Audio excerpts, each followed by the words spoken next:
Looked around and they was out of sight. I should've known that it was temporary. I put that on my life before I die, that I'ma have a beat. Ain't no plan that you can stop with God, the one that take the lead. I got it. When it comes to, like the culture. I mean, it's not necessarily it's not a huge difference, because wherever you live at could be whatever you want it to be. To be quite honest with you, so it depends on how you look at it. Like for me, coming from Chicago to LA, it was way more. There's more opportunities here in LA and New York for Chicago. It's like, especially if you know how to hustle and your work ethic is crazy, which is why most Chicago people do really well in LA and New York, because we just got a different grind. And so a lot of people just get used to what's here, and they're like, oh, well, this is here. And they kind of get spoiled with it. But when a Chicago person come to LA, we just kind of run the gambit, because we like, in Chicago, you got to do so much. You got to work extra hard, especially in entertainment, to be seen, to be heard, to build a following, to do this. So when you come here and you like, wait a minute, a lot of this stuff is already set up, and all I got to do is walk through the doors and be ready. So it's a lot easier. I mean, and even just the lifestyle. I live a pretty chill lifestyle. Where I live in a valley, and it's pretty much like the suburbs. The valley is like everybody. When I got out here, I realized all like the Black celebrities live out here, and not even just Black, but there's a bunch of celebrities out here, which I didn't even know that. But it's pretty chill out here, and yeah, but it's a pretty chill, and it's chill. I mean, Chicago would just be so kind of could be intense, especially that's where you're from. So here's just been a lot more chill for me. I actually love how LA is just like a real serene place. And when you speak about Chicago, you speak to my heart, because honestly, I live 66 in Greenwood, like not too far from O Block. Like when I tell you, I drove by O Block one time. You gotta always have your head down when you driving by O Block. It's crazy. Yeah. Yeah, I've been to LA one time when I visited back in 2022. Yeah, back in 2022, I went from San Diego to LA, and it was definitely a nice experience. It's very expensive, but I definitely enjoyed the weather and like seeing all the places. Unless you live in Iowa or Kansas City or something, every place is expensive. That's true. Yeah, I ain't gonna lie, we out here in Naperville right now, at our college dorm at North Central. It's already expensive. You go downtown, man, they be taxing. Mom's talking about getting our nails and toes done before we go to Atlanta for spring break for that business trip that I remember talking to you about. I feel like we did. Well, man, when I went, it was $60. I was like, nah. To be a kind of broke college student. $60, come on, man. Like, you know what I mean? Like, hey, nickels get as big as quarters if you think about it, all this inflation. But Mr. Harley, speaking of your lifestyle, how did your childhood impact who you became? A lot. I mean, I grew up both my parents in the home, which was, I'm from the west side of Chicago. And honestly, we was probably one of the only families who had our dad at home. So my father was like fixing everybody bites in the neighborhood and stuff like that. Like him and my mother were very involved in our community, honestly. And then, like, I grew up in a church with my uncle, who was still there. He's a pastor at New Mount Pilgrim on the west side of Chicago, Pastor Marshall Hatch. And I had a family full of teachers and educators, so every education was very important to us. But then also, like, man, we was extremely Black. Like, I went to my first protest at like maybe 7 or 8. Mm-hmm. When the Desert Storm War started, and we went to Washington and literally protested with signs. And I just grew up with a very interestingly supportive, smart family. Okay. And because a lot of times people love to have these like really dark backstories, especially if you grew up in the hood. But like, I don't know, man, I was very blessed to have like a family, even though we was we on the West Side, it's what it is.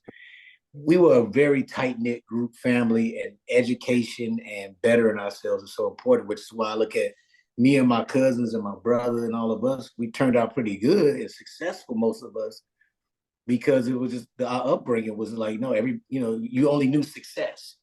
And so like man, it helped a lot. Like, the way I see things, why I'm very comfortable in my own skin and my blackness is because of my family.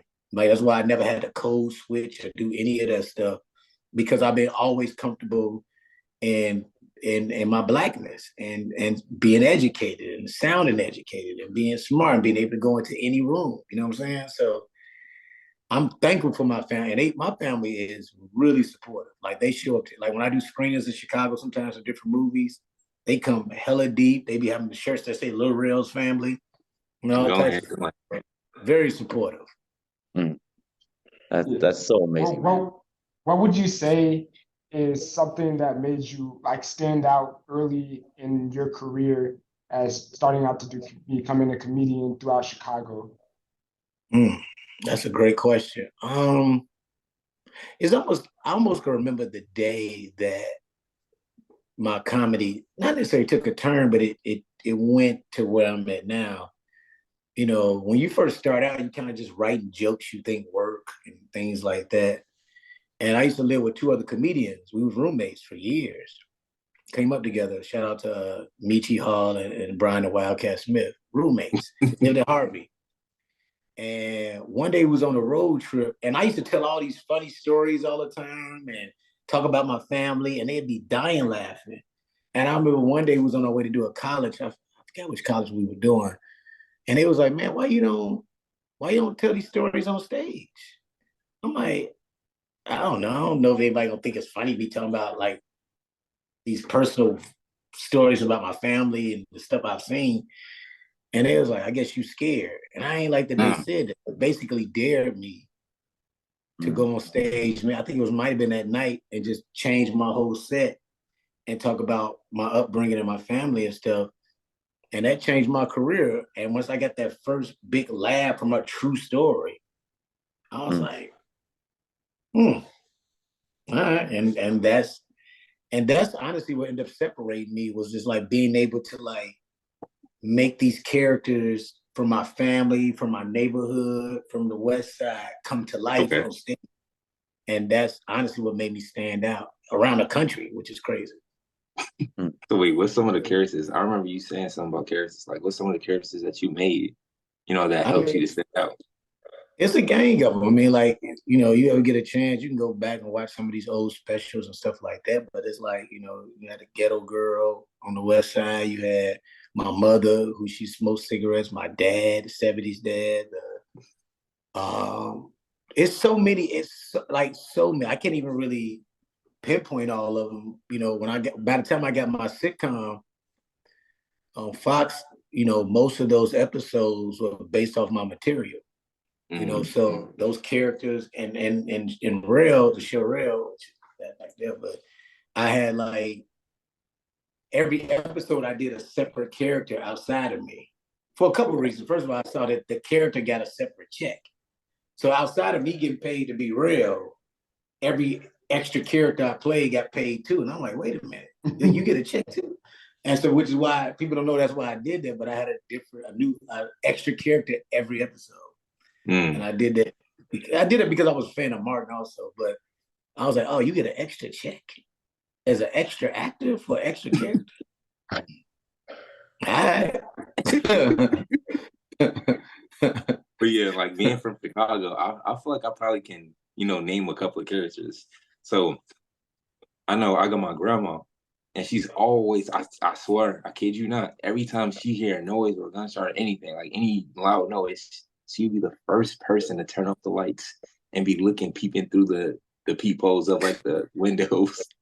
Just be like, just looking out. And like, I don't know why, but my mom got the same type of habit. I swear something was going on in the alley. And I was like, what we got going on? And I come to the kitchen and mom's already, doors locked, all the way locked. And it's like lights is all the way cut off. And she's like, I could barely see her because she's dark. she's literally dark, and I could barely see her in the dark. And she's just looking through like the crack of the window, like just looking, peeping, seeing what's going on.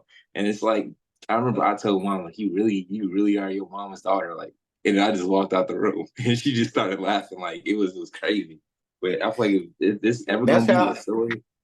But that's what I'm about to say. That's comedy, right? I think my comedy heroes like Eddie Murphy, you know, small details like that is what makes you unique. You know, you got people that just tell jokes and they funny and they silly, but like the people that stand out and you're able to make a show based off your stuff or movies is when it comes from a real place. Eddie Murphy and Richard Pryor were like brilliant at that. You know, where like they can, like Eddie does a joke about his auntie falling down the stairs every year, every barbecue. And it's so stupid, but it's so detailed. It's like her falling down the stairs and describing it. Because honestly, you know what's crazy? Most really good comedians, we start building our material in our childhood. Like, because when you're a kid, you're so observant. You watch everything everybody does all the time. If you're able to articulate that, you know, that's what ended up making you really brilliant later on in your life or your career, where it started to make sense. Like, oh, that's why I've been paying attention this whole time, because one day I'll impersonate all these people. What is one thing you say, like, for someone that, like a younger audience that's trying to get into like becoming a comedian or get into acting today, if they're interested in that realm, what would you say like that path they should go through? Man, there's so many different ways to do this now, man. You know, when I started, it was, you know, you had to start in a comedy club and sign an open mic list and do this and do that. But with the internet, you know, you pretty much don't have to do any of that no more. You can really just start your own thing by doing the right videos and being very creative. And it's still space for both, you know, but it's no one way to do this. I think the key is to really love what you do. You really got to love this, like for real, for real. And you can't quit. And that's, you know, as long as I've been doing this over 20 years now. And it's so many really funny people that I saw early that, you know, they couldn't handle how long things take. You know what I'm saying? Because sometimes it ain't gonna happen overnight. Okay. And sometimes it does, but if it doesn't, you can't quit. You know, so I saw a lot of people that I thought was insanely talented be in and out. So I think the key is not to quit and to like really take time to figure out what your voice is. You know what I'm saying? Especially when it comes to stand up. Now, when it comes to acting, just work on your craft. You know, work on your craft and be okay with those no's. One of my best friends is Tiffany Haddish. And Tiffany was like my first LA friend. You know what I'm saying? I met her in Chicago. We did a show called Who Got Jokes that was on TV One. And she like forced our friendship. I won my episode of Chicago and I'm backstage. And she's like, you so funny. You did. I'm like, who the hell is you, lady? Like, why are you yelling at me? You know? And we gonna be friends. Here's my number. I'm like, I don't know who you are, you know. And, but we became friends. And when I needed to go to LA to audition and showcase, she would pick me up from the airport in her little, like, I don't even know what that car was. It was loud and I don't know. And she let me crash on her couch.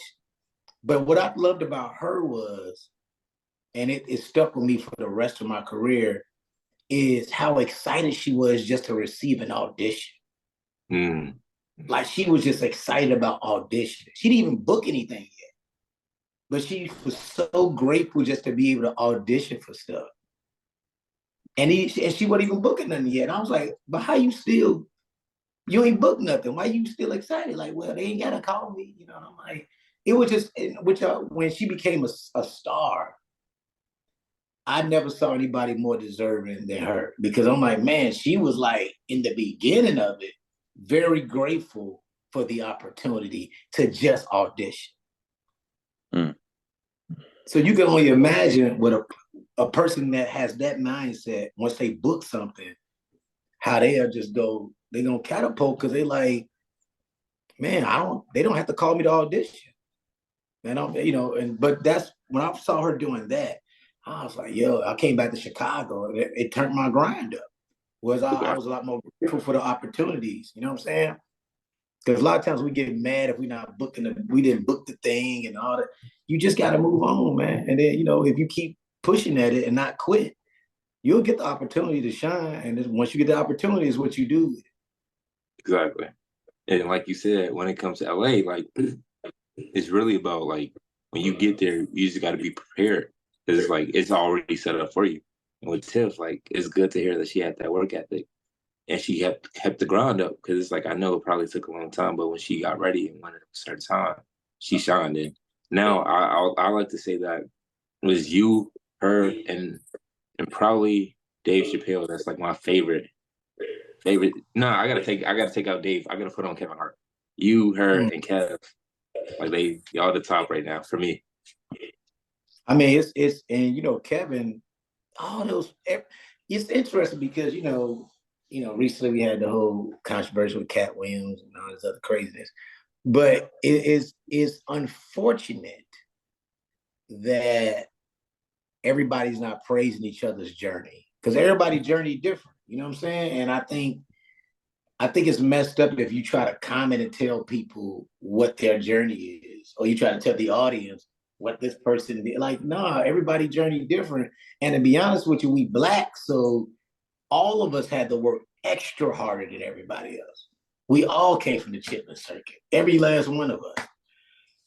And so it's very interesting. Like, when you see people become superstars, like, Kevin's very inspiring because he's such a smart businessman. He really is. Like he just knows business. Okay. And I think that's, talent can take you as far as it can take you, but you gotta learn the business. I don't care what field you're in. Learn the ins and outs in the business. Even we were just on strike recently in our industry. And most people was more or less like, we need this and begging. They need to give us this and all this other stuff. And for me, I'm like, man, why do the CEOs not want to give this? I want to understand what they were thinking. Like, what's their plight? You know what I mean? Like, because, you have to think like a boss to be a boss. And that's who you got to learn from. I don't always want to be like, please give me this and we need, like, why y'all think like that? Why y'all don't want to give it? Because they middle class or they like lower middle class. And it's like, well, it's not a class thing. It's a business. It's a business thing. Think business. I think that's one of the most like, underrated things we don't do enough of is like business. Like think like a corporation. And then this is where you can find your morals in that. Mm-hmm. But some things are just business decisions.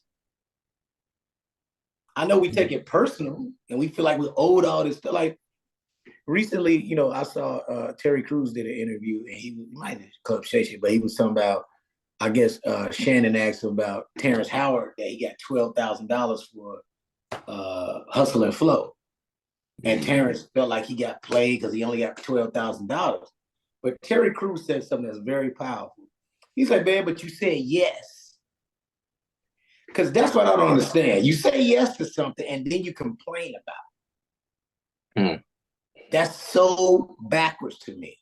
If you don't feel like you're getting what you deserve, then say no and move on from it. Believe in yourself, believe in your brand, believe in your value. But you can't say yes to something and then come back really complaining about it. You said yes. That's like I've seen that a lot, especially with like throughout the African American community. How would you like say that more people should go towards business, especially once they get higher level? Especially my thoughts of the Hollywood strike back last year. What is your thoughts on that and how the monetization of like becoming like an actor or creative going forward? I mean, look, it is a broken old system in so many ways, and that's why, like, the strikes had to happen. I personally And I'm in the Writers Union, Writers Guild. I'm in the Actors Guild. I'm in the Producers Guild. The writers made sense to me, right? They had their stuff in order, and it made so much more sense. The Actors Guild, man, it was kind of all over the place for me, and it still is a little bit because these even though the strikes are over, they only for 3 years. So in another 3 years, this is gonna happen again. You know what I'm saying? And so like, my thing is this, you gotta have your ducks in order. And to be honest with you, I'm a man of faith. So like, that's where all that come in at. Like where God come in was like, I can't look at stuff on the surface. So the way everybody else see things and they're like panicking, I'm like, nah, it's some wiggle room. Because that's what happened too. It became it's some doors that open for some of us to take charge and really elevate in this business as producers, as directors. It's a little open window, even where we get our financing from. A lot of times the big studios was paying for everything, but now they being cheap. So now we got to go to these people who just want to be a part of the business with some bread, which is a good thing, because now you can do exactly the project that you want to do and how you want to do it without all these big studio rules. You know what I'm saying? And so it's a weird little wiggle room if you're not thinking on the surface, where you could come out of this and we go into that next strike and you like, no, I'm bossed up. I made a killing in these 3 years. You know what I'm saying? Like, because I saw, if you see where the lane is. Yeah, and I see what it is. So I personally been aggressively moving towards that way. And, that's what anything you do though. You gotta like let God to show you a vision that don't even make sense. Cause you be like, man, God, how am I do that? How? But if you see it clearly, there's some truth to that. You know what I'm saying? And so like, take those visions seriously, even when it looks crazy. Because I've been enjoying, like, especially in this new season, and God has blown my mind. I mean, look, I'm from the west side of Chicago. I had a sitcom on Fox. I don't know anybody in Hollywood. That's crazy to me. That's literally a show called Rel. Like that is insane. That based off the small dream of stand-up and watching television like some lunatic, at some point, I walk on a Fox studio lot. My billboard is there. There's my parking spot. This building is just for me and my writers. This is my set. I walk in there, the pictures everywhere. Everybody got to ask me for approvals and stuff. Because not only did I start this thing, I EP'd it. It was created by, I was a writer. I did all those different, like it was, I'm saying like, you gotta, and this was like when I think about it, this particular dream was so out the box at the time. It almost didn't make sense. Like, God, how am I gonna get a sitcom on Fox? I ain't Keenan Ivory Wayans and none of these people. Like, how? The same place that Martin was at. How am I have a show? How? But man, you got to really believe it. And, so for me, even now, the stuff I'm doing now, I mean, being in a movie like Get Out, that's an Oscar-winning movie. Like, that's crazy. I'm from the west side of Chicago, man. Like, I'm in a film that's going to go down as one of the best horror films of all time. That's crazy. You know what I'm saying? Yeah. And so, like, it's all these different things that just mind-blowing. But a lot of those moments were just God moments where, like, sometimes I didn't even understand why I would say yes to something. I mean, Get Out's a great example. That movie was shot originally, our budget was only $3 million. That's nothing. It ended up going to 4.5 because we did reshoots for the ending of the movie, but that was an independent, low-budget film. And it made, in the first month, $100 million. The brothers spent $3 million and made $100 million. Hey, it's all about the vision. and where you go with that vision. And speaking of vision, as you being up here, like all the way up here, of course you have some people who are like, of course you have some downsets, some things that set you back. What are some setbacks that you had to go through, and how did it affect you? I think most of my setbacks were like personal, because life gonna life as the dream is happening, right? And so one thing I've always been grateful for is the dream, because the dream is always taking care of me. I've been through a divorce. I lost my mom. I lost my brother. It was so many things that happened, and it actually wild things was in this rise. Man, it was, life gonna life, but the dream never stopped taking care of me. Okay. And it's very interesting because I have kids now, I have all this stuff and family, but it was like, man, thank you for stand up. I remember like when I had to plan my mother's funeral, and I went to I'm the oldest, so I had to do all the stuff. My aunties, thank God for them for helping me, my aunties and my uncle. And I had to go to the funeral home and pick out the casket and do all this stuff. And it was the saddest, hardest thing I've ever done. But then comedy shows up. Some funny shit happens. And you're like, what? And the hardest, that night I remember going on stage and just talking about it. And I remember the audience being almost uncomfortable because they didn't know where I was going to go with this. I'm telling them I went to the funeral home and picked out my mom's casket. It was just quiet. They was like, what? Is he, what? And then when I told the story about the lady, my auntie, is really crazy. And it was a freestyle, and the audience erupted laugh. I remember people being in tears laugh because my family even came out to the show that night. And I'm just like, thank you for comedy, man. Like comedy always showed up in these weird, very tough, extremely sad moments. And then comedy would just, and so the gift has always taken care of me. You know what I'm saying? When life. And look, you're going to go through roadblocks. You're going to get a lot of no's and some yeses. I mean, even now, it's stuff recently that's happened where, where people kind of steal things from you or ideals, and you like, damn, for real? You know what I mean? Like, y'all just go steal it. Okay. And that's tough, right? Because especially from Chicago, you don't like being bullied. No matter who it is, like I can't believe it just happened, but it comes as a business thing too. You're like, okay, I have to do things differently in this situation. This is how I gotta pitch this, put it in this contract, and do so many little small things, man, because people will steal from you. You know what I'm saying? And so, but you can't quit. Okay, I got you. Even though it's frustrating, you just got to chalk it up to the game and trust that you have so many more ideals to come.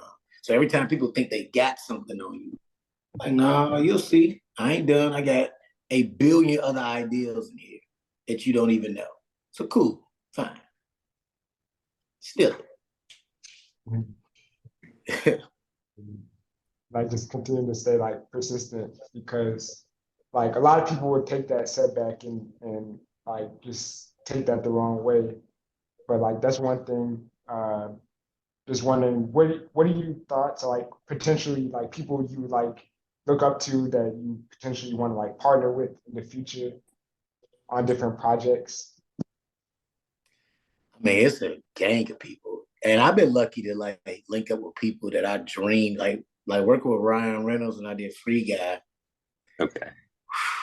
Man, that was a dream. I'm a huge Ryan Reynolds fan. And he didn't really believe me when I told him that. I'm like, dude, I'm not like just saying something. Like, I literally was cheering for you. Like, by the time you got the Deadpool, I'm like, yes, yeah, I told y'all this dude was amazing. You know what I'm saying? And just watching his trajectory, where, Ryan was always consistent. But man, when he got when Deadpool took off, he just took over this thing. You know what I'm saying?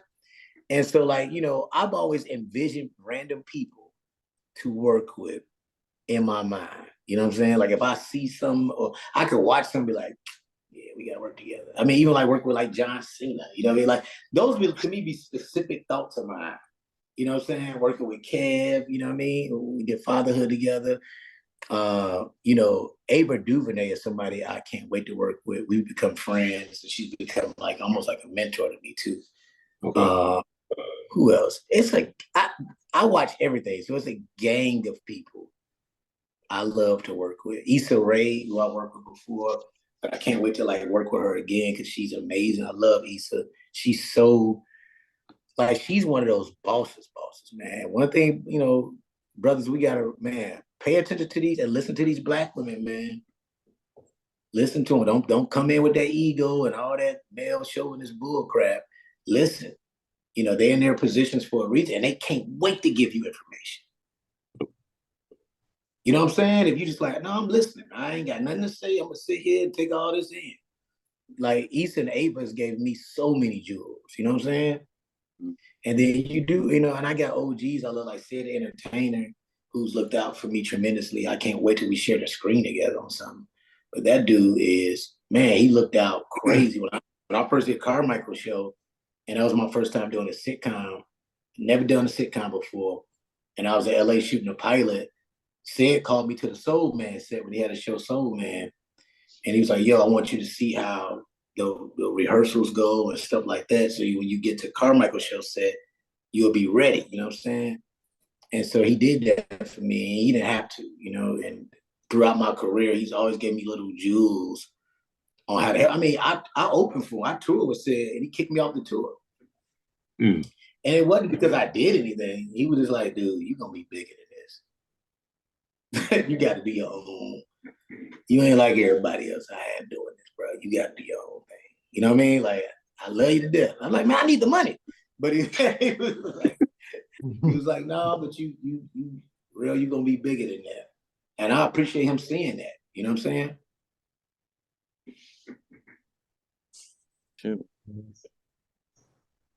I mean, it's starting to get funny, man. I feel like I've laughed a little bit too much to not be paying you right now, man. I mean, I'm speechless right now. I mean, nothing's coming to my head right now. I feel like just like a blank TV. No, but I feel like within the industry that you in is really competitive, and looking at how much you've accomplished, I feel like that's inspiring. And our main message is to inspire people who don't have the knowledge, let alone the, you know, network to make that happen for themselves. So with that being said, it's like, I remember at the True Star event, you told us, the audience, that you was trying to get into being your own producer for movies. Yeah. And you're in a lot of different avenues. So specifically with that being said, with you being a producer, like what's some of the, you know, drawbacks, setbacks, like what's some of the accomplishments? Can you tell us about that process and story? I mean, you know, it's so interesting. So I guess it's not even talked about much about my career, like unless you just look at the IMDb and really look. So the first TV series I was on was a sketch series that I did with my friends. We did it on True TV. We was our first scripted series. And we were all producers, stars, and writers of it. You know, what you learn right away as a producer, like you have to make all the decisions. And we would me and 6 of my friends created a sketch series. And we were all in charge, which made it for a lot of immature, ignorant decisions sometimes. It was so, I mean, we just roast each other. We were supposed to be writing stuff. We'd be just, I used to like shit on one of my friends' sketches every time, even if it was good. I'm like, man, this is terrible. You know what I mean? Like just to irritate them. But that's what made it fun too, because it was so funny because it felt like we was in some type of camp or like school, even though we had a television series, we was all getting paid. Like we literally used to we looked like students. We would go to lunch together. We did this in New York. So we all have our book bags and go to the little bodega across the street that we all could afford at the time. And then we all started making money. We still ate at this cheap ass place. But that type of, you know, once you learn the producing and what a writer's room is and all that stuff. So by the time I got to like doing shows like Rel, which I was producing, okay, I knew what to do with it. And then when we got to the movies, so like, you know, movies like, what movies did I do? I produced Bromates, I produced The Mill, I got like 4 or 5 joints coming out that I produced. Code 3, another movie called The Reunion. So when I said this was get interesting, it's more or less was advice from Said to entertain. When Said started kind of telling me how to negotiate my deals, I started asking for more stuff. So Said advice earlier for me, I've been able to do a lot of stuff at the same time, which is tough to do, right? Because everything's in position in Hollywood. So like, if you got a show, you like, that's the first position. So you might not be able to do another show because of the positioning. But what Said taught me was the wording of it. So it'd be like, hey, this scripted sitcom has first position. Hey, this game show, which is not a scripted sitcom, has like, so you have to separate the language of everything. And I'm like, oh, that's why you and Steve Harvey have all these jobs. It's because it's language. You know what I'm saying? And so you start doing that with the movies. You're like, all right, this is a comedy. This is a sci-fi. This is a horror. This is da-da-da. And you get all that stuff, right? And that's one thing. And then you be like, all right, I want to produce. And what I learned by asking to be producer and what I learned from my shows and going into movies, I'm like, damn, if I want some say, I gotta be a producer on this. Other than that, if I'm just an actor, they can ask for my opinion, but they ain't gotta listen to nothing I say. Exactly. But if I'm a producer, I got some say. And so, it's been some of these movies where they didn't want to give me that credit. And you start learning the difference between executive producer and producer and who has more pull. I'm gonna tell you something. They'll give you an EP credit. They'll let you be executive producer. Like, most of you see with executive producers, they ain't really doing it. They just got the credit to get a couple extra dollars. When you ask for that producer credit, that's when the arguments start. Like, whoa, wait a minute. We don't give that to an actor producer credit? Well, that's what I want in this movie. Because now we have to have full-blown conversations. I got to be included in these emails and these calls. And if I want to see the dailies, I can. All this stuff that, people don't be thinking about. And that gives you more say in the creative process. Okay.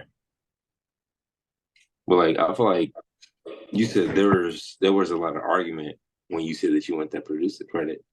But those same people that was, doubting, when you started putting your own creativity in the mix and they started seeing your vision, did they all, start messing with you, or is it still like some disconnect? Yeah, I mean, look, man, it is a power struggle sometimes, right? Mm-hmm. Because not only am I an actor, I'm a Black actor. So, some of these older white men don't like taking instruction or direction from me, you know what I mean? So it's like, I'm like, I hear you, but guess what? You negotiated, you said yes, we gotta have a conversation. Okay. But it was look, a lot of times it was a fight because they just never gave it to nobody. You know what I'm saying? But then once they see how committed and creative you are, which is why like the movie I'm about to direct, I did a movie called The Mill that's on Hulu right now that I produced and starred in. But those producer partners and our director, we got really close. And I was so involved with everything, from shots to what the set looked like, all types of stuff. They called me like, hey, man, you ever thought about directing? I'm like, yeah. And it's like, well, we have a script, bro. I'm like, all right, well, send it to me. And they sent it to me, and I loved it. And, they let me know, okay, well, the budget going to be like just $3 million. Perfect. I get $3 million to do my first movie. I'm like, I have never directed anything, and y'all giving me $3 million to start with. I got y'all. You know what I'm saying? And so, like, but that's their relationship. They were so impressed about how I produce and my vision because I'm very specific about everything, which is why directing. I started thinking about directing maybe like 10 years ago, where it started, and then I started like being obsessed with Steven Spielberg and George Lucas. You know what I'm saying? Spike Lee and Sidney Poitier, which, you start learning all these different things that Sidney did as a director, not as an actor, as a director. Okay. People don't understand Sidney Poitier. He was like the real creator of the two-shot in comedies. So when he did that, movie, he directed, those movies with Richard Pryor and Gene Wilder. And look, City 48, all the other shots probably wasn't good, the camera shots. But when I tell you he could do that 2-shot on Richard and Gene and the comedy and them bouncing off each other, that was just brilliant. And so, like, you just got to study everything. I feel like I'm a nerd of this business. And I think with anything you do, I don't care what it is, you better be a nerd of it. I don't care if you're a drug dealer. Be a nerdy drug dealer. Know everything about drugs. You got to know the chemicals that you got to put in it. You got to know the time that's going to take to grow it. I'm a nerdy crack dealer. Like, you know what I mean? Like, understand every part of it. Just like, I'm a nerd. That's a scary sight. Imagine walking past a crackhead that know exactly what's in his crack and that know how to make it. He's dangerous. Well, that's a crackhead. But we talking about the dealer. So anytime you the person selling anything, or you the boss or whatever, you just gotta be an expert at it. Like, even if you do workout stuff, you have to be an expert. Even if you do IT stuff, you gotta be a nerd of it. Overachiever. Nerd of it. I mean, that's what I love about Kobe Bryant. We don't say this, but Kobe was just a basketball nerd. He really was. He studied the greats. He literally took from it. Like, when you see videos of Kobe and Mike side by side, of Kobe specifically taking moves, celebrations, all types of stuff, because he's a nerd. He was a nerd of the game. Man, and it's starting to seem like you're a nerd of a lot of things when it comes to producing, when it comes to actually being a character in the movie, making your own characters. You a nerd when it comes to a lot of those things. What Matt, I, and Corey talk about, we talk about fitness and mental health, as well as financial literacy and, marketing strategies. I want to know if you're a nerd in any one of those topics or know a couple of gems. Oh, 100%. I mean, like, for me, one of the things I learned from Kevin Hart is, let's just start with fitness. You need energy. You need energy to do all that stuff. You need energy, physical energy, to work like he worked. And so, like, when I started doing all this stuff at the same time, the last 4 or 5 years, I've been able to do 6 to 7 movies a year, like on some lunatic stuff. And then you just count all the other projects. Like, when my friend Toya read out that I did 62 projects, that's in the last 5-6 years. Ooh. So the first basically 15 was stand-up.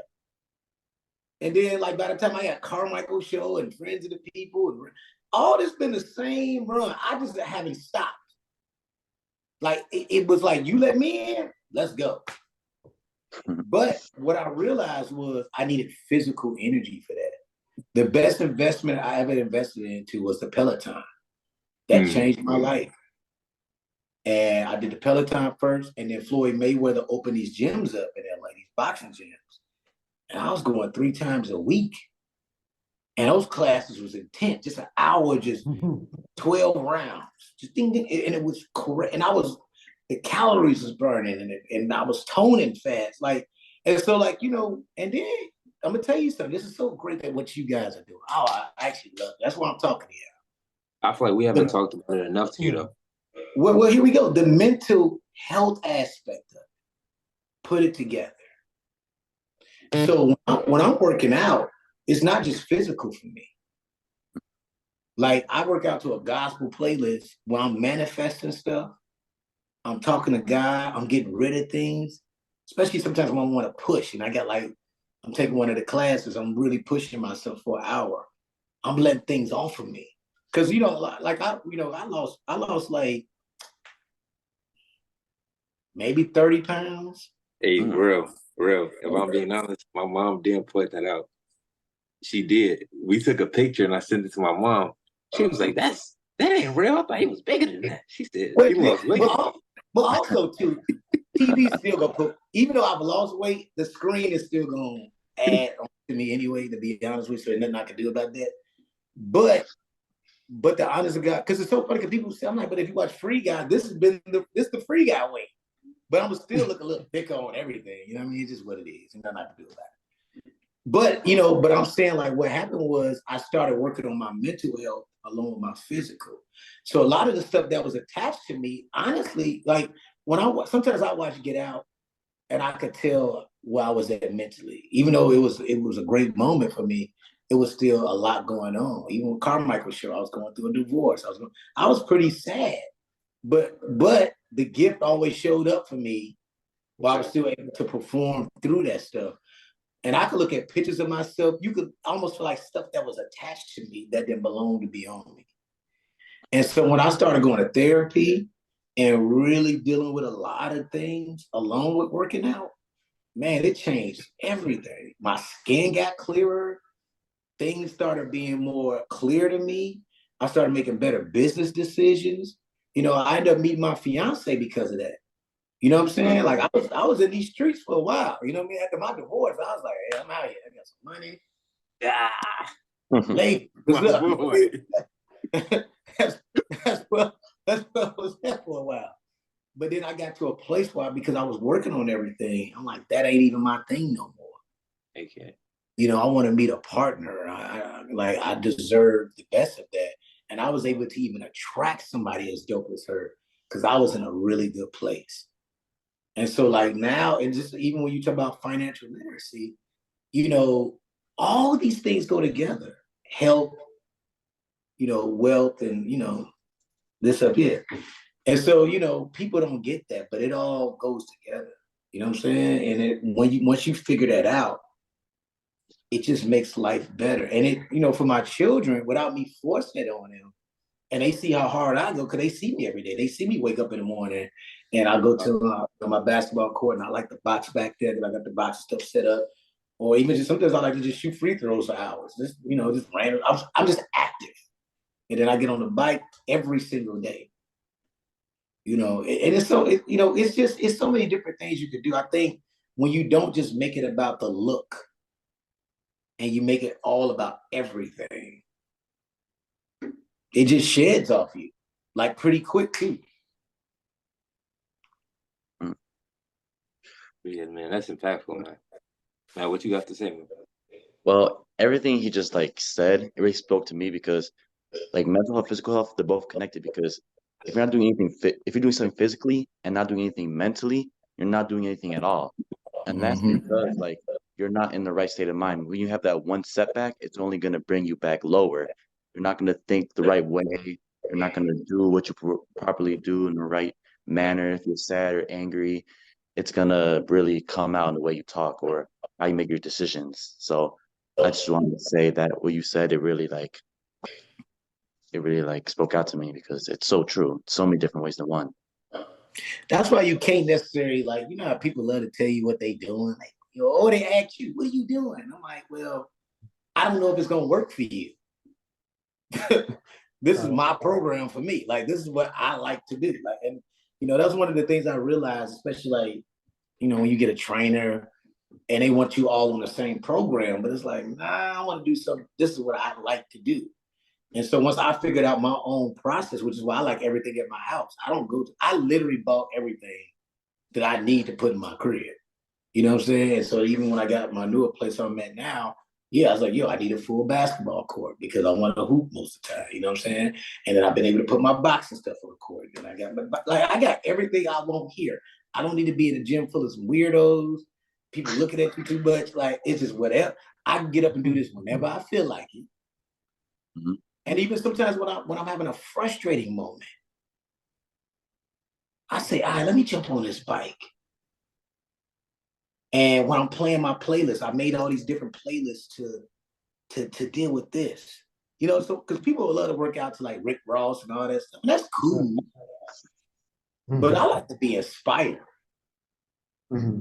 Because I, you know, even when I'm working out, it's still, I'm putting stuff in here. You know what I'm saying? And it's very important what I put in there. You know, so, you know, I don't know. That's one of the things I'm most proud of myself is the way that became, it's so consistent for me. Like I literally work out every day. I don't care what city I'm in. Like even in Chicago, the first thing I do, I have to make sure the hotel has a gym. You know, if it has a gym, cool. I go stay at a hotel. Nobody's in the gym. nobody, you be the only person like, ain't nobody come to the gym. Nah, we on vacation. But Right. I've been on vacation, and the first thing I do in the morning, I don't care what we did that night, I'm up in that gym. Right. That's the mentality. That's You know? right. Like Yeah. regular people would take that as an opportunity to just rest while you continuing to elevate mentally and physically at the same time, even while you're at a state of leisure or doing business outside of your normal environment. And that's where what separates you over time, why you're able to produce all those movies, like you said, and doing all these great things, because you're always excelling and not taking your foot off the pedal once you get a good film, and then all the things you're accumulating. You know, look, man, you can, if you're observant enough, you can learn from a lot of people, man. And I constantly love learning from people. And so I'm always just watching, like, even sometimes when I'm on set, I like to see how certain people move. You know what I'm saying? Like, damn, that's a dope way to do that. Or, oh, okay, that's a good note to have. And I've been grateful. I've been around some legends, man. And I've been able to learn, like, firsthand, like, oh, damn.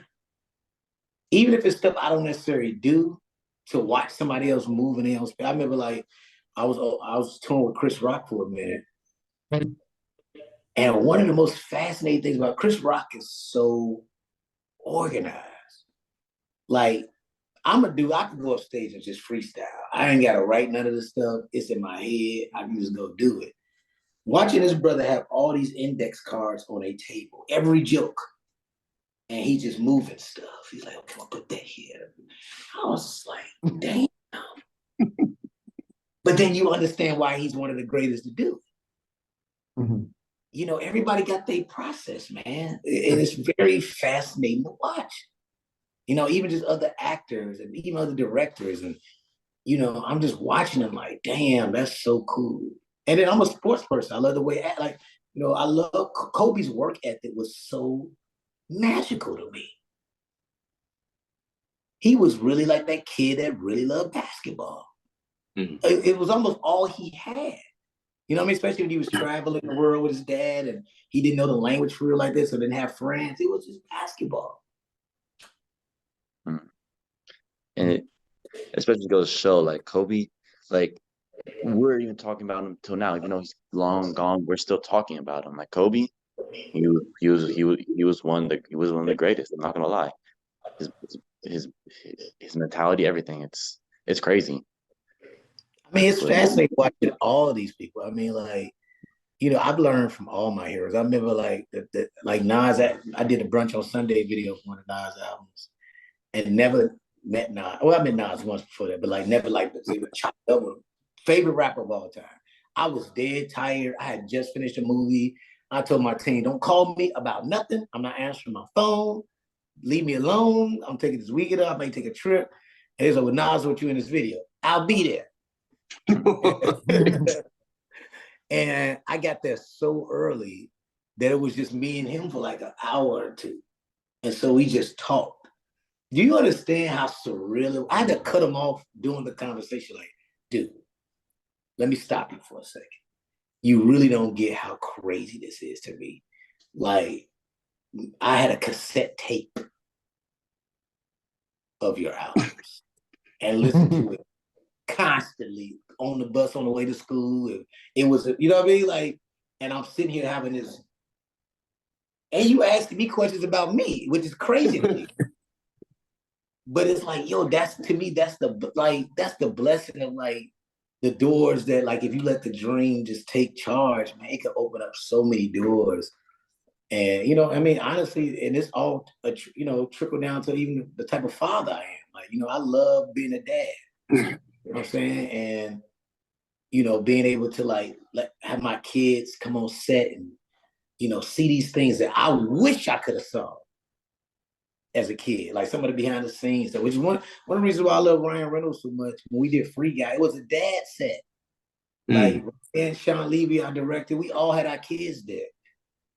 And so, like, the kids be able to run around on set and just have fun and play and watch things firsthand, and everybody was nice. It was just, man, I've been able to be a part of some really beautiful things, man. And being able to have my family be a part of it, man, that's been even crazier. You know what I'm saying? I feel you. I feel you. But yeah, with that being said, like you saying how like, you know, respecting the overall outcomes, respecting the process and just keeping going with it, knowing that God got your back, knowing that, you know, the dream got your back and not really worrying about, you know, the storms that come on in your life. Like that's big. And I like to say just the same way that you was fanboying about the guy that you looked up to. And in my opinion, you one of our legends and being able to, you know, get to you within that small frame that we was able to talk to, that small frame. I want you to talk to us about, you know, talk to the viewers about the way that we met. That's one thing. Well, And if you can make comedy out of it, let me know. No, I'm a tough guy, tough. But I'm gonna say this: I was impressed with y'all. You know, I was telling my fiance earlier that I was jumping on with y'all, and she was like, "Wow, bro, that's really dope." I'm like, "Yeah, no, but you know me, I like people irritate me."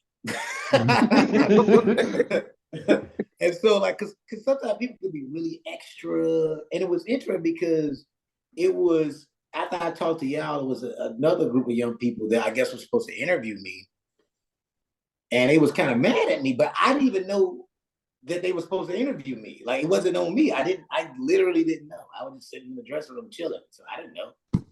Yeah, and so, that too. Yeah, but that's what I'm saying. So it's like, with that being said, I didn't like, you know, they was kind of like, the way they was saying it was kind of like, man, you know, I ain't gotta do it though, because it wasn't on me. And so you always got to remember how you present yourself to people. And the reason why I have so many of those relationships, the reason why Sid the Entertainer, actually, it's a crazy story about Sid. I met Sid a couple of times. First time I met him was they shooting barbershop in Chicago, and the whole cast came to this Riddle's Comedy Club at the time. D-Ray was up, right? And when I tell you, I went crazy on stage that night. Because I was like, oh, Sid is here? Oh. I go apes, you know what I mean? Standing ovation, killed it. I'm outside. Sid come outside, and he don't even remember this. To this day, he don't remember this. He was like, Young Gun. I'm like, Young Gun? You talking to me? He's like, yeah, man, you a young gun. You killed it, man. You funny. Hey, this is my manager. Get his information. And his manager never really hit me up. You know how that go. And so, but just him calling me a young gun and telling me how good I was. I was 21. That set me off for the next 5 years. I was like, all right, said I'm a beast. Let's go. I ended up making cards. I made my new comedy cards. That I call myself the young gun of comedy because of him. You know what I'm saying? And every time I tell Sid, like, dog, I don't remember that, dog. You know what I mean? I mean, dog. You know what I said? But it's like, but I'm like, you don't even know you inspired me. I don't even care if you don't remember it. That was like a life-changing moment for me. That little compliment. He gave me that compliment, went in his limo and drove off. But I was like, man, which is so crazy that full circle, we ended up linking back, right? And so I saw one of my friends was opening for Sid. He invited me to the show, and we all went and party afterwards. And I was just chilling, man. I've never been like the extra dude. Like you see me at a, I just be chilling, man. Like if it's somebody I'm supposed to talk to, then that's what it is. I ain't about to force it. And the crazy thing was, my boy called me the next day. He was like, yo, Sid said you was real cool. He was asking about you. Like, who the cool dude with the glasses, man? He was real chill. Because all the other comedians was being extra, trying to be funny around him. And I was just chilling. You know what I'm saying?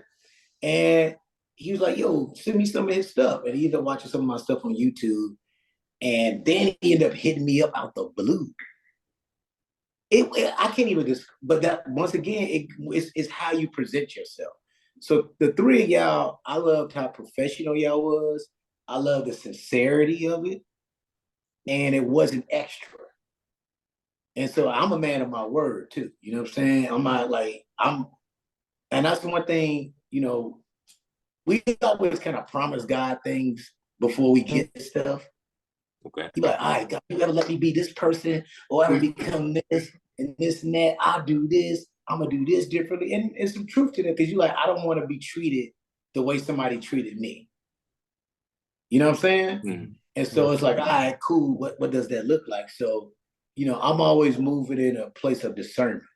And so, like, I don't know, man, just something felt solid about y'all. But yeah, I feel like we didn't have enough time to really tell you what we got going on, what we do. Like, with that being said, would you want to hear about it? Yeah, definitely. I mean, look, let's. I mean, this is for this, but and I'll let y'all know. It'd be nice just to like, maybe even just like a Zoom, it's like a meeting, and y'all just tell me what y'all got going on, and I'll love to hear it out, because I'd love to see how in any way I can help, or yeah, you know what I'm saying? Mm-hmm. And so like I think I wasn't lying about, I mean, like when I said on stage about linking with, the generation under us, it was mostly entertainment stuff, but yeah, all this stuff though, because I'm big on mental health, I'm big on fiscal, I'm big on financial literacy. And so if you have 3 young people who's focused on that, and y'all really moving in that direction for real, mm-hmm. then it's on me to support that also. You know what I'm saying? And so we'll figure that out. And one more, we're not just those 3.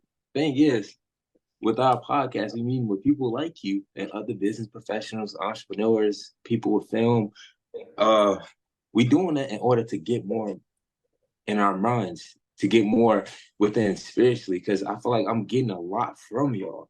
And it's like, I'm just 19 and I'm learning so much. And I'm loving it. I'm loving being able to go into different rooms and emphasize with people about film, emphasize with people about sports, emphasize with people about marketing. I learned a lot from Corey about financial literacy, so I can talk to people about financial literacy. So it's like, one thing that we got going on for the summer that we locked in was the fact that we're going to go get our, as brothers, we're going to go get our commercial real estate license. And we're going to get into it. And we ended up getting the pleasure of talking to J. Wall Green.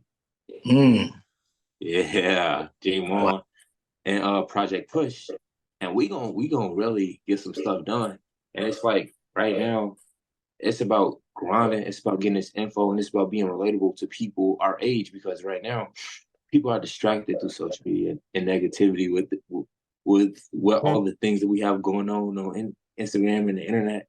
And I just want you to see that you can look like me, be my age, and not be on all those negativity, or just at least limit it, and do something positive that's going to be productive. Because it's like, if you know how to carry yourself, you can put yourself in rooms that you never knew. Same way I am. You don't got to be on the game all day. So that's, what I'm preaching. That's what Corey preaching. That's what Matt preaching. What is mental health and physical fitness? That's what Matt doing, man. Let me tell you something, man. Y'all, I probably got to go in a second because I got to run to the office. But y'all, what y'all doing is, especially at your age, you just, like, think about this for real. We forget that most people didn't watch the show, but the Malcolm X, MLK Genius series, that's so good. If you get a chance, go on Hulu or whatever, just binge it. We don't realize how young they was doing all that stuff. Yeah, John Lewis was young, but Dr. King was too. Like, you know what I mean? Like, these dudes were just out of college and created this civil rights movement. And then you look at somebody like Fred Hampton, whom they murdered. They were so afraid of, man, the stuff he pulled off so young, it had them very frightened to be like, damn, if he was able to figure this shit out at like 19. And so our job is, because what's unfortunate for everybody we've mentioned, I don't know if they were protected by the generation before them. So what's your job when it comes to protecting us? Well, it's hearing you out and seeing how I fit in. It's having these conversations. It's giving you information. Because honestly, too, between Freddie and Dr. King, a lot of the time, they didn't even want to give out information. The game has changed. Now we have these inspiring stories that even didn't exist for real. When you think about all the black, like, look, it's a gang of black millionaires now. at the least. At least have that conversation like, yo, let's talk how easy that is just to at least get the million. And then how you flip that. It's coming from my perspective, especially me being middle class, I never touched a million. I've never at the Museum of Financial of Money, I saw a million, but I've never touched a real million. So it's like the first million I've ever saw on one of my accounts. I remember just staring at that shit. I didn't even want to touch it. I didn't want to spend it.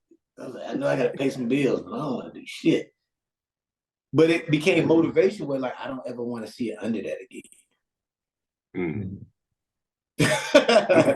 You know what I mean? I don't even know what that fucking feels like. All right. And so you kind of turn up on how you work. And like, you know, even just like one of the things I learned from my fiance, you know, most of the way I reinvested into myself was mostly in the entertainment.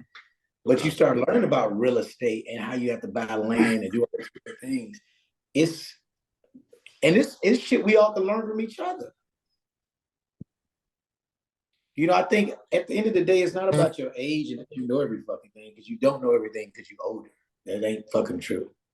You know, I think about somebody like Country Wayne, who is one of my homies. I'm like, damn, does he really learn how to monetize off this internet shit? This dude's getting rich. I'm fucking YouTube and Facebook. Exactly. That's cool. And it's also scary that I'm telling him, like, if they paying you that out, bro, what are they making? Jesus. Right. Yeah, Corey, you was gonna say something going on. Yeah, that's it's like one thing about us is that like there's a lot of people, they become successful and they want to go their separate ways. And I was like, even though like I helped mentor them into like helping them get into business, learn more about the mindset, I'd say it's just more beneficial that rather of us being in competition, like they spoke at the legacy event, we'd be in collaboration and have more normalize that within the African American community, because there's like a lot of people will get successful, will leave, but we act like we're too good or we can't work with other people. And imagine how much we could build if we have more like-minded individuals work together. Like, imagine we have 50 people investing into a skyscraper. We could have multiple Black-owned skyscraper, Black-owned media companies, Black-owned dollars recirculating through the community to create generational wealth, multi-generational wealth through families. And that's one thing that we want to help throughout our platform and continue to impact other young individuals as we age and get older and meet different individuals like yourself, which is just amazing, like the vision that I see through what we're doing. Well, this thing about it too, what you're doing is even doper is you're getting into the habit of already collaborating. You know, one of the things when, a few months ago when BET was for sale and you had Byron Allen, you had Tyler Perry, you had Diddy at the time, all trying to buy it. And I'm like, so why the hell y'all just don't come together and just fucking buy it? Exactly. The fuck are y'all doing? Like, you know what I mean? Like, it's just like, and that's because they're not in the habit of collaborating. And y'all starting this now. By the time y'all, you're out your millions of dollars, you're going to attract other millionaires. And now you're going to be able to have these conversations because you've already figured out how to collaborate. Exactly. I'm starting to see everybody just don't even know how to collaborate. And that's honestly all I'm trying to do, because it's like when it comes to collaboration, you can burn. You can get some from somebody while you giving some, so you don't really have to, cost too much. You don't really have to cost too much. That's something that I'm big on, because it's like if I'm giving my information to the community and you can give me something back, that's big, because then it's the money, whatever is spent, is kept within the community. The information that I get from it is gonna help me to get money, and I'm gonna pour onto my community, and then the vice versa. That's what I expect. That's what I want from the community, because I don't want us to just be, look, if you can't give me some money, then I don't need you. Like, if you can't give me something, then I don't need you. Like, I want you to be able to give your experience, give your time. I don't need money from you. I would rather the knowledge from you. I don't need anything. Brother, that is, let me tell you, so you preach to the choir, and then I for real got to go. But it is one of the greatest things I learned is I always tell people this. I don't need you to call nobody or do anything. Just give me the information. You give me the info, I promise you I'm gonna run with this shit. Okay. That's all So I need. give us the info right now. Before you gotta go. We know you're busy.